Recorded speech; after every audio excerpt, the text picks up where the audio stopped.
بے شک انسان پر زمانے میں ایک ایسا وقت بھی آ چکا ہے کہ وہ کوئی قابل ذکر چیز نہ تھا. ہم نے انسان کو ملے جلے نطفے سے پیدا کیا تاکہ اسے آزمائیں، تو ہم نے اس کو سنتا دیکھتا بنایا. یقیناً ہم ہی نے اسے رستہ بھی دکھا دیا.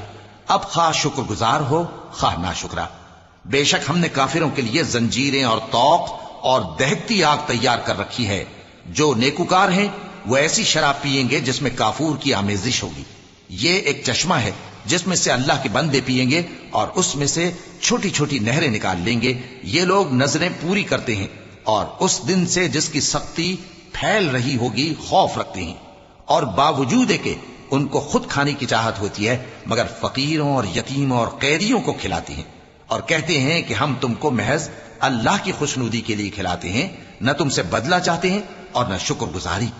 ہم کو اپنے پروردگار سے اس دن کا ڈر لگتا ہے جو چہروں کو بگاڑنے والا اور بڑی سختی والا ہوگا. چنانچہ اللہ ان کو اس دن کی سختی سے بچا لے گا اور تازگی اور خوشی عنایت فرمائے گا، اور ان کے صبر کے بدلے ان کو بہشت اور ریشمی لباس عطا کرے گا. اس میں وہ تختوں پر تکیے لگائے بیٹھے ہوں گے، وہاں نہ دھوپ کی حدت دیکھیں گے نہ سردی کی شدت. ان پر درختوں کے سائے قریب ہوں گے اور میووں کے گچھے جھکے ہوئے لٹک رہے ہوں گے، اور خدام چاندی کے برتن لیے ہوئے ان کے ارد گرد پھریں گے، اور شیشے کے نہایت شفاف پیالے، اور شیشے بھی چاندی کے جو ٹھیک اندازے کے مطابق بنائے گئے ہیں. اور وہاں ان کو ایسی شراب بھی پلائی جائے گی جس میں ادرک کی آمیزش ہوگی.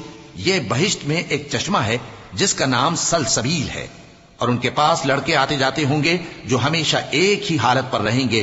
جب تم ان پر نگاہ ڈالو تو خیال کرو کہ بکھرے ہوئے موتی ہیں. اور بہشت میں جہاں آنکھ اٹھاؤ گے کثرت سے نعمت اور عظیم الشان سلطنت دیکھو گے.